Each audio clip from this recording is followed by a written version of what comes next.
Peace and blessings, dear FBA family and friends. And I see some enemies lurking. I am your brother and host, Dr. Muhammad, and these are the Dr. Muhammad Files. Welcome to another scholarly based episode of the Dr. Muhammad Files. And today we'll explore how foundational Black Americans' identity has been shaped through the historical process of ethnogenesis. So let's get started. Brothers and sisters and friends, and I see some enemies. In fact, I think we'd be fooling ourselves if we had an audience this large and didn't realize that there were some enemies present. In fact, I'm a black nationalist freedom fighter. The political philosophy of black nationalism only means that the black man should control the politics and the politicians in his own community. The time when white people can come in our community and get us to vote for them so that they can be our political leaders and tell us what to do and what not to do is long gone. By the same token, the time when that same white man, knowing that your eyes are too far open, can send another Negro into the community, get you and me to support him so he can use him to lead us astray, those days are long gone.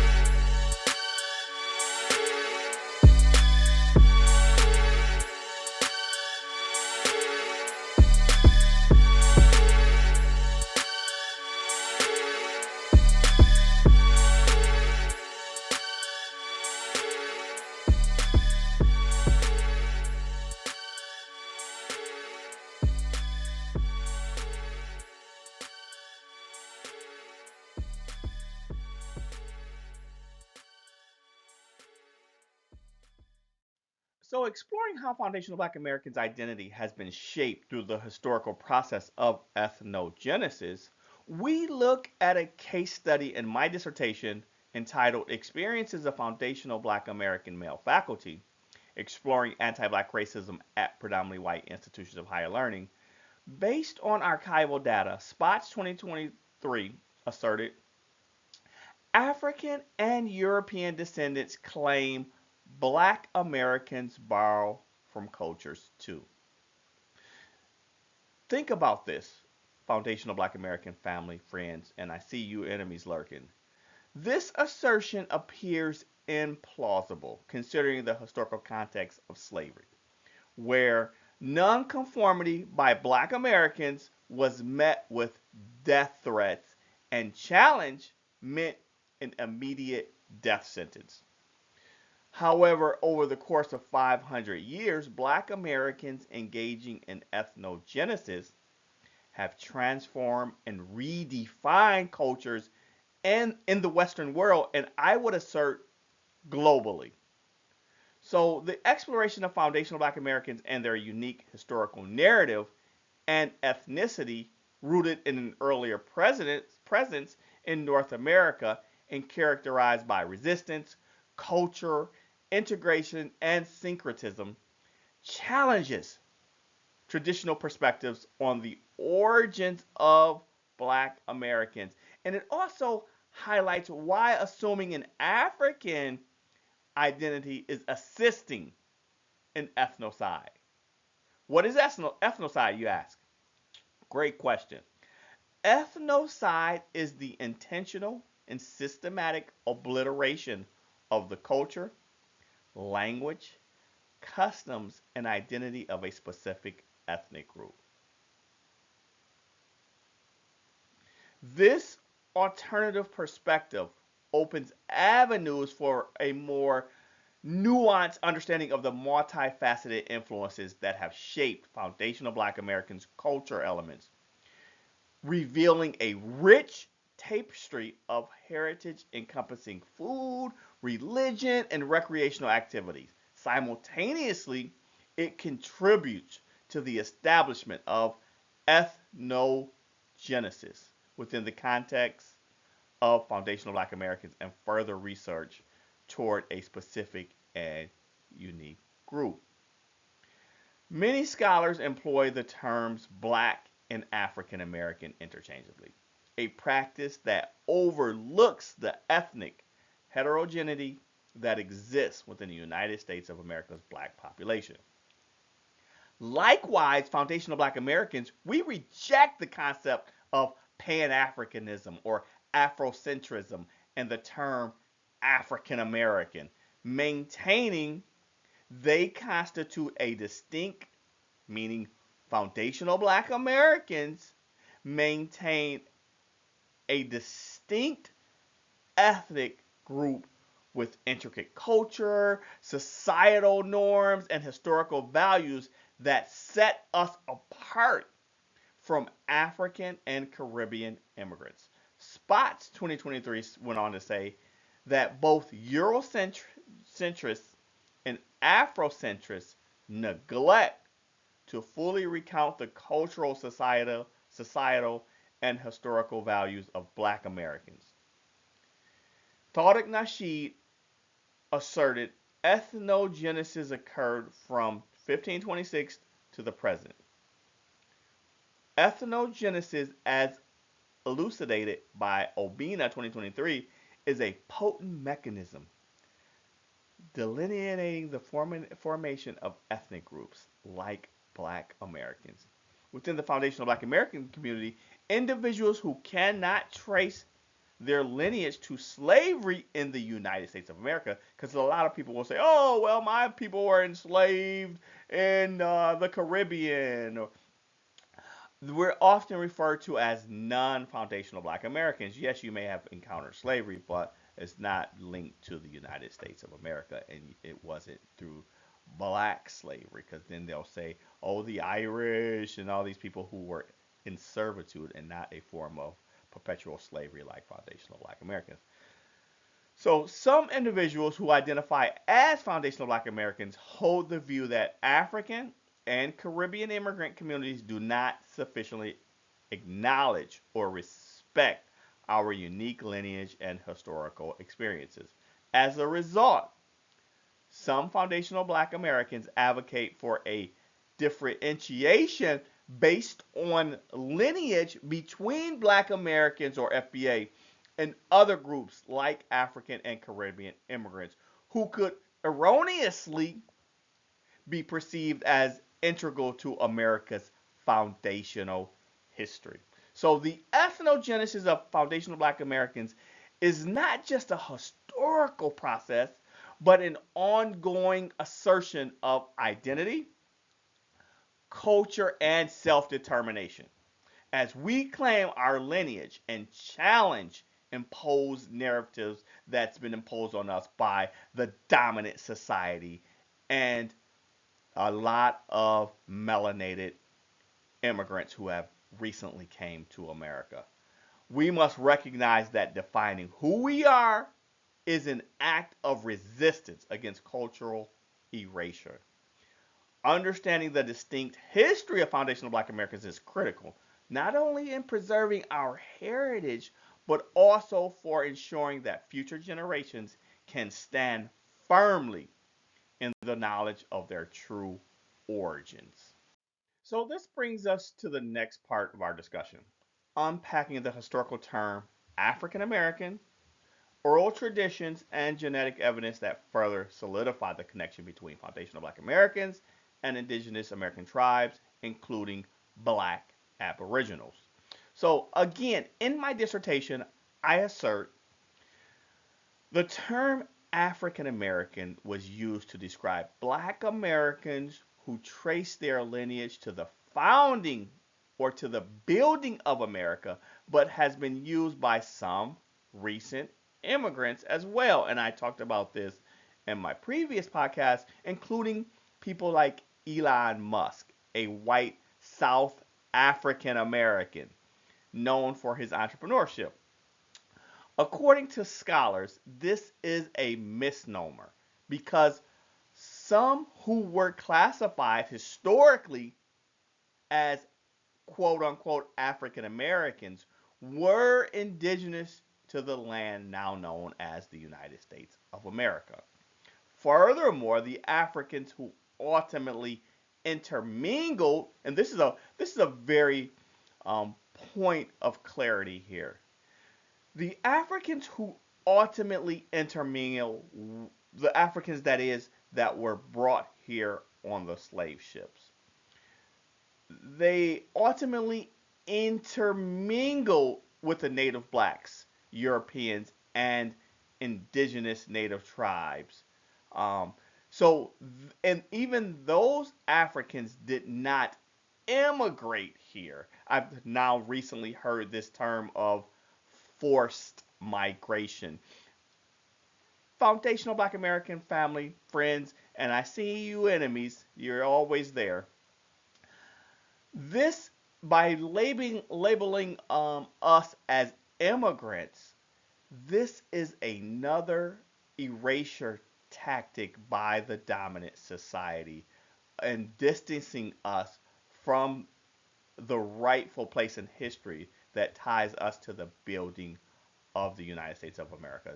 Make no mistake about it, uh, audience. This is intentional. So, in my dissertation, I declared in 1830, foundational Black Americans. This is a story I highlight kind of in my dissertation about some of our oral traditions and historical while presenting historical facts. So, in 1830, foundational Black Americans gathered at St. Philip's Episcopal Church in New York City for a 4th of July celebrations. That's right. We always celebrated the 4th of July. So don't let people tell you that this is not our country. We shouldn't be celebrating the 4th of July and independence. We built this country. We should celebrate the 4th of July. But that's a topic for another day. So during this event, Peter Williams, the Black American rector of the church, denounced the mistreatment of native-born Black Americans who built the country. This is his words. Who built the country. I'll say that again. Who built the country, claiming their treatment was worse than that of newly arrived immigrants. Sounds familiar, doesn't it? Sounds like today. Newly arrived immigrants are still treated better than foundational Black Americans. So, I digress. According to Horton and Horton, 2006, Williams, the rector, made it clear that he identified strongly with the nation. He declared, this is a quote, "We are natives of this country. We ask only to be treated as well as foreigners." This is a part of our oral traditions, foundational Black American family, friends, and enemies.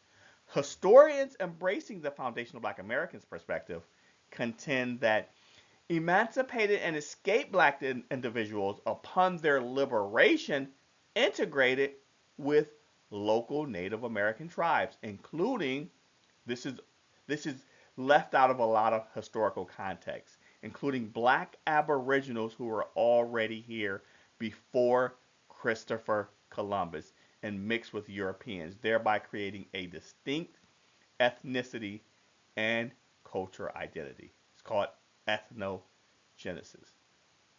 Sociologists, as described by Lowe in 2018, refer to these relatively non-racist enclaves that were happening with all these mixtures as triracial isolates due to their white, Black, and red heritage. Crispus Attucks, a Revolutionary War hero and escaped enslaved individual with a unique lineage encompassing Wampanoag, European, and Black ancestry, serves as an exemplar of individuals contributing to a distinctive cultural syncretism within these communities. Cultural syncretism, defined by Drexler, 2023, involves the adaptation and blending of diverse forms of belief and practices subsequently manifested in material culture. So the fusion of ethnicities through syncretism is apparent in foundational Black Americans' cultural elements, encompassing aspects like, if you think about it, food, religion, and recreational activities.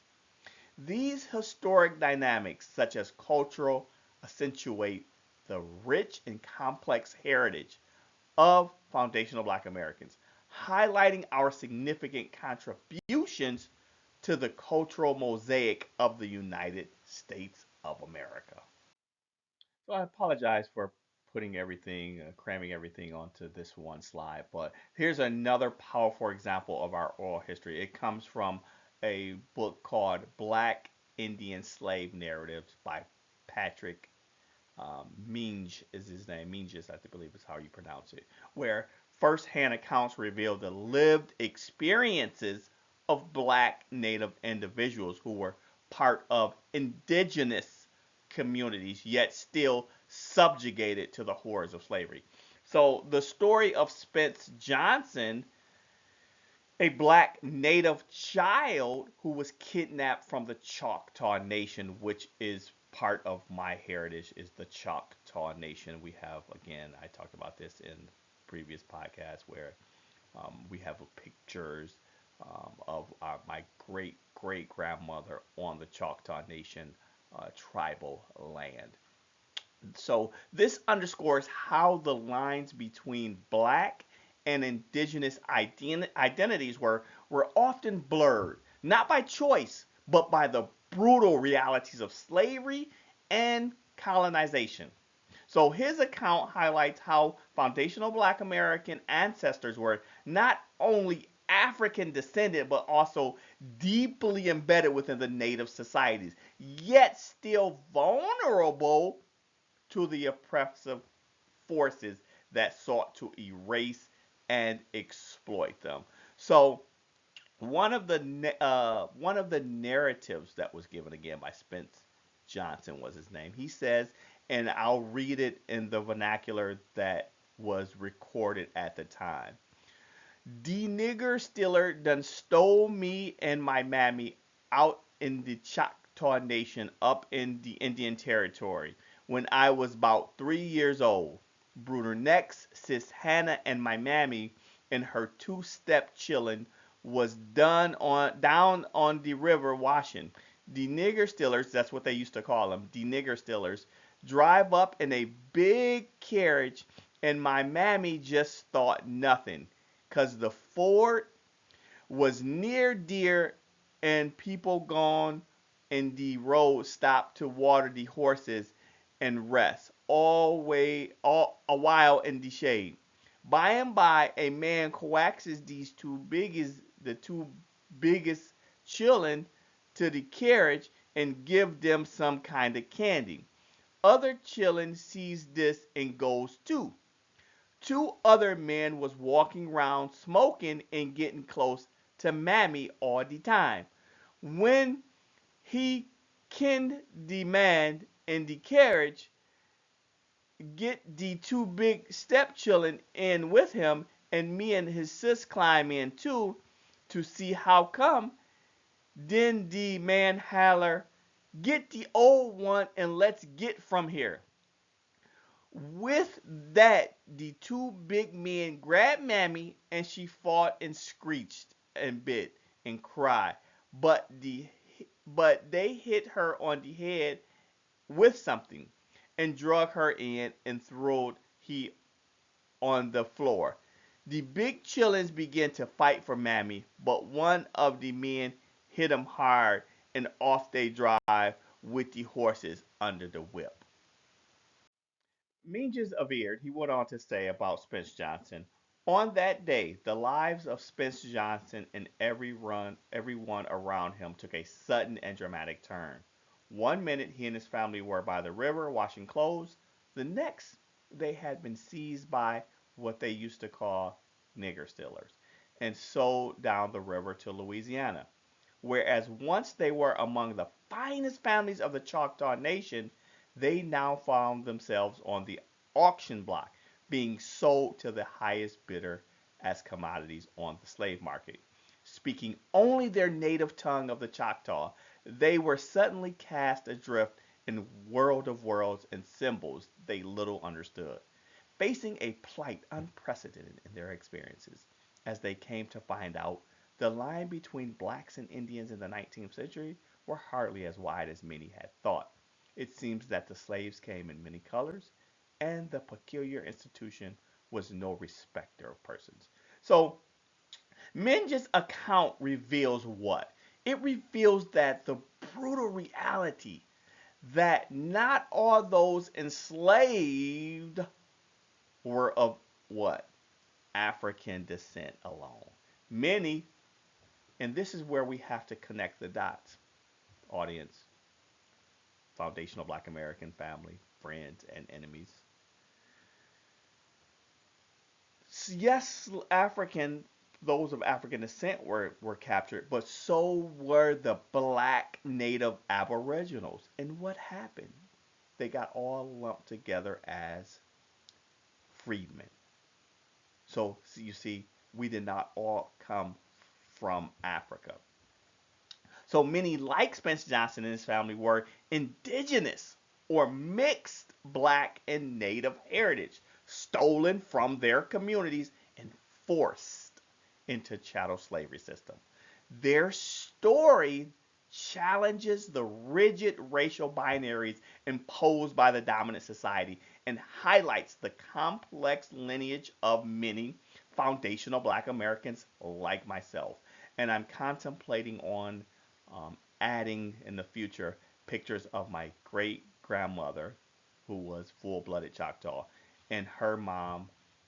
Or we also have pictures of her again on the tribal land. So maybe I'll post those one day in a future podcast.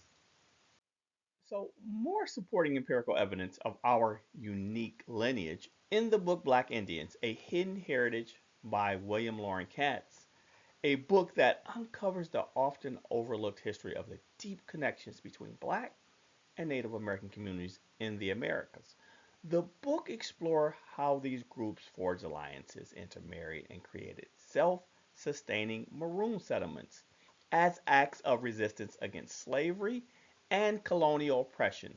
This history is directly relevant to our discussion on the ethnogenesis of foundational Black Americans, as it highlights the diverse cultural roots and historical experiences that have shaped FBA identity beyond the commonly told narratives of African ancestry alone. Katz asserted in Black Indians, A Hidden Heritage, he said, distorting racial history, as teachers know, injures dark children. They have a muted heritage.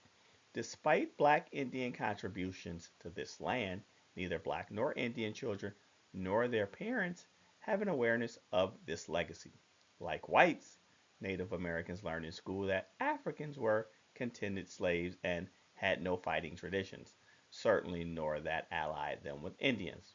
For their part, African Americans are aware of Indians in their family trees, but they probably assume that, like the whites lurking there, they are mere intruders.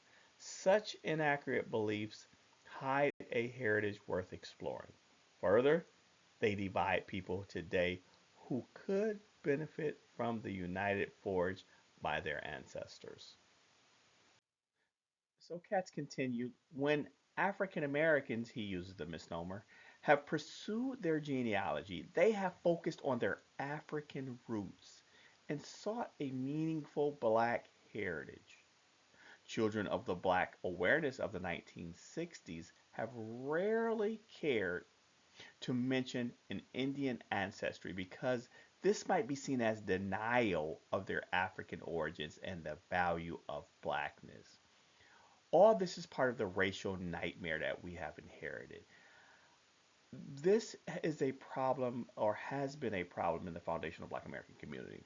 When you bring up your native part, and we used to hear this all the time growing up, but during the late 70s, or middle 80s, late 80s, you had people discouraging you from talking about your Black native side and uh, opting for a African ancestry.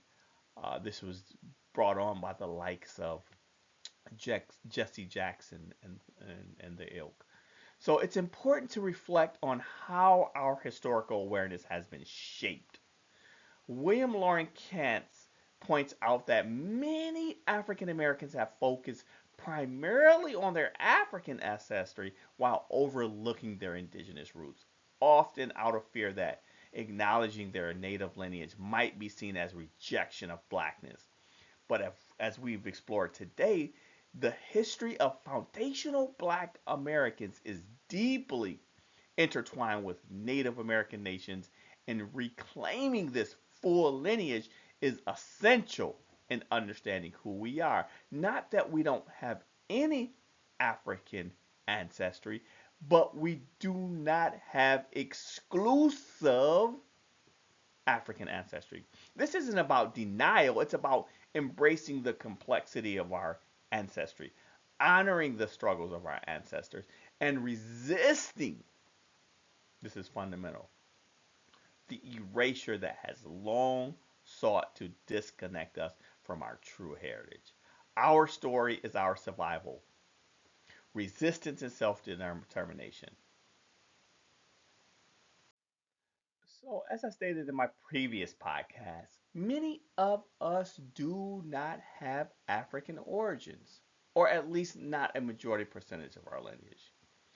Here's a picture of our beautiful black Native sister Diana Fletcher, a black Native American Seminole historian and teacher who was born in 1838, hailing from Oklahoma's Indian Territory. Fletcher's lineage reflects the deep connection between black and Native American communities. Her father, born enslaved in Virginia, was later sold to a Florida slaveholder. Seeking freedom, he escaped and found refuge among the Seminole people, who, despite his enslaved status, treated him far better than his former master. He later married a Seminole woman who tragically lost her life during the forced relocation of indigenous people under the Indian Removal Act of 1830. Fletcher was raised within the Kiowa community where she learned traditional skills from her stepmother, sewing, cooking, tanning buffalo hides, and crafting teepees and baskets. Recognizing the need for education, her community raised funds to build a school where she was appointed as a teacher. Her work contributed to the black Native American schools established by the five so called civilized tribes: the Creek, the Chickasaw, Cherokee, Choctaw, and the Seminole, preserving knowledge and shaping future generations. Also in the book Black Indians, A Hidden Heritage, Katz discussed the Black Maroon settlements. He said, as outlaw communities, they operated in remote, difficult to find, and hard to defeat locations. He went on to say, by the beginnings of the 18th centuries, Maroon figures were cut from a different mold. They were born in the Americans, often of Black Indian stock. So in Black Indians, A Hidden Heritage, Katz, he highlights the resilience of Black Maroon settlements, which thrived in remote, hard to defeat locations as havens of resistance. So by the 18th century, many Maroons were not just African descent, but were Black Indian lineage, further underscoring the deep rooted connections between foundational Black Americans and the Native American communities. This history, again, challenges mainstream narratives and reveals how complex ethnogenesis of foundational Black Americans, shaped by both survival and cultural fusions. So, in discussing the deep rooted connections between Black Americans and Native American communities, we must also acknowledge the Black Seminoles. But who are the Black Seminoles and what role did they play in foundational Black American history? Here's a picture showing how Red and Black Seminoles in Florida retained their cultural traditions as shown in the 20th century marriage ceremony. Black Seminoles are a distinct group of people who emerged from the blending of escaped enslaved black individuals, some of African descent and others with Native American or mixed ancestry. And the Seminole Nation, primarily in Florida, their history is of resistance, survival, and cultural fusion. During the 17th and early 18th centuries, enslaved black people fled southern plantations and sought refuge among the black Seminole people, or among the Seminole people, some who were black Seminoles already, who were themselves resisting European and later American encroachment. Over time, these freedom seekers adopted Seminole customs while maintaining elements of their own heritage, creating a unique identity, foundational black Americans. They lived as allies to the Seminoles, serving as interpreters, warriors, and community members. A lot of foundational black Americans have retained their black Seminole traditions in Florida. So when you go, if any of you go to Florida, seek out the black Seminoles who are still there. And there's pictures all on the internet to highlight the black Seminoles that remain in Florida and the southern region down there.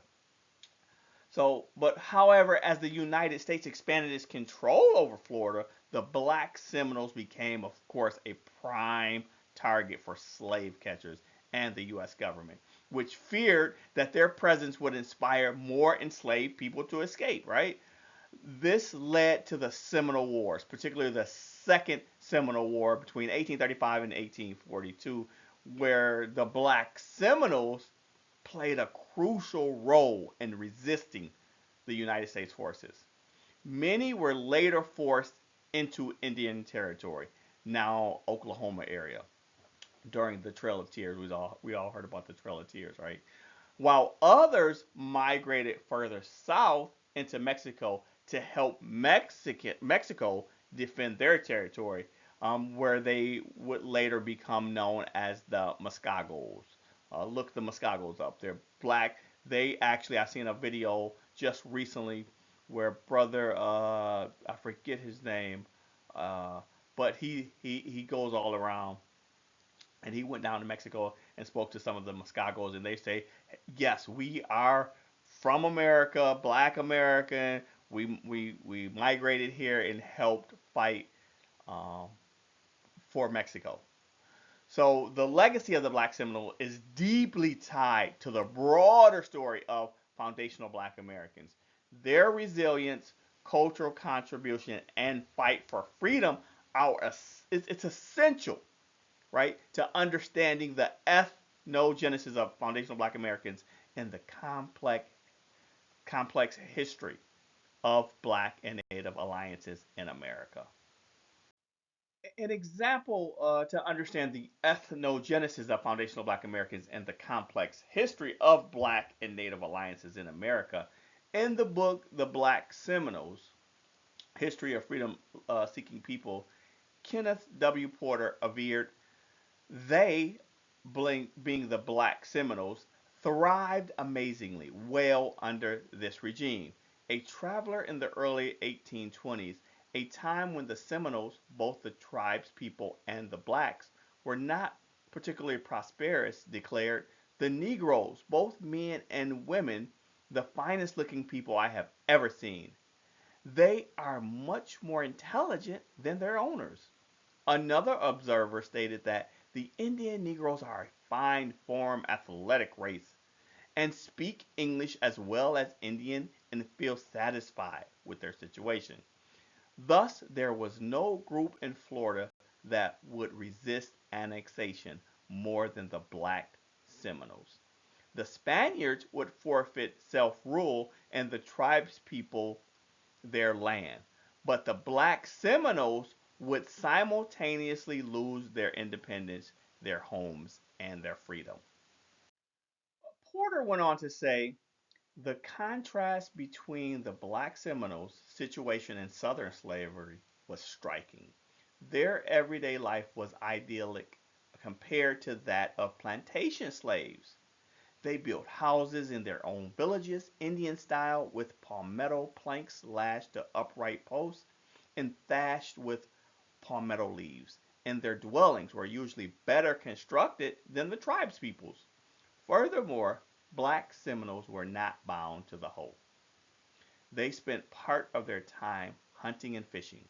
During the war, men and youths armed themselves and assembled under their own captains. Their leader, in turn, obeyed the Seminole chief to whom the blacks owed allegiance. So, this story of the black Seminoles is one of resolute resistance, self determination, and survival in the face of oppression. Unlike the brutal conditions of plantation slavery, black Seminoles built independent communities, embraced a warrior ethos, and thrived alongside their Seminole allies. Their fight against the U.S. expansion was not just about land; it was about preserving their freedom, culture, and identity. And as history reveals, the black Seminoles stood at the forefront of resistance, challenging the forces that sought to strip them of their autonomy.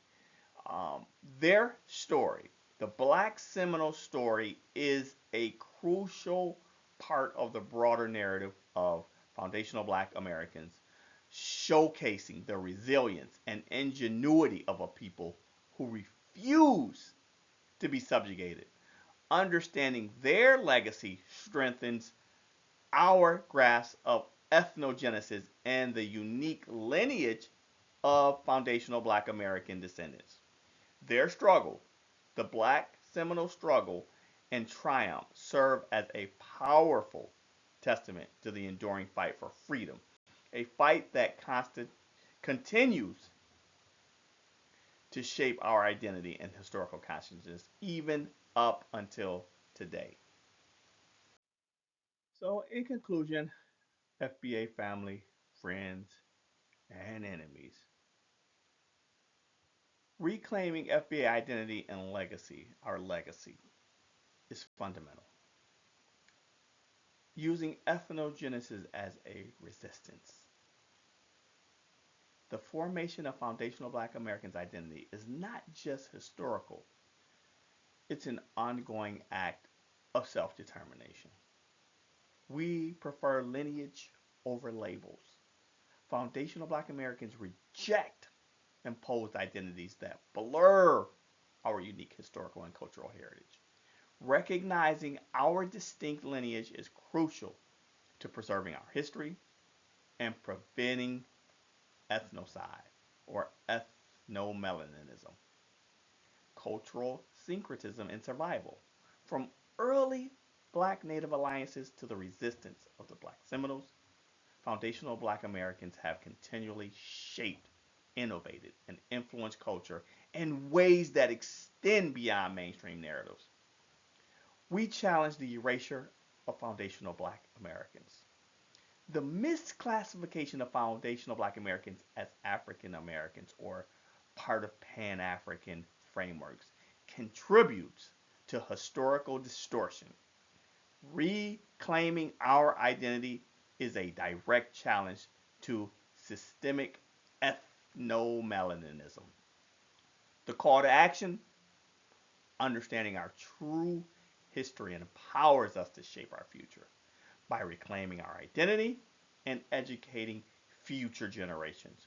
We ensure that FBA heritage remains strong, intact, and unapologetically recognized. FBA lineage matters. Reclaim our history. The fight for foundational black uh, recognition is far from over, but through education, activism, and self determination, we will reclaim our rightful place in history. Our ancestors built this nation brick by brick, law by law, institution by institution. And now it is our duty to secure the justice, wealth, and legacy they were denied. The future of FBA empowerment is in our hands, and together we will shape it. Stay tuned as we continue to uncover the truth and chart the path forward. Please like the podcast, subscribe, share it, and comment below. Signing off, your brother and host, Dr. Muhammad, and these are the Dr. Muhammad Files.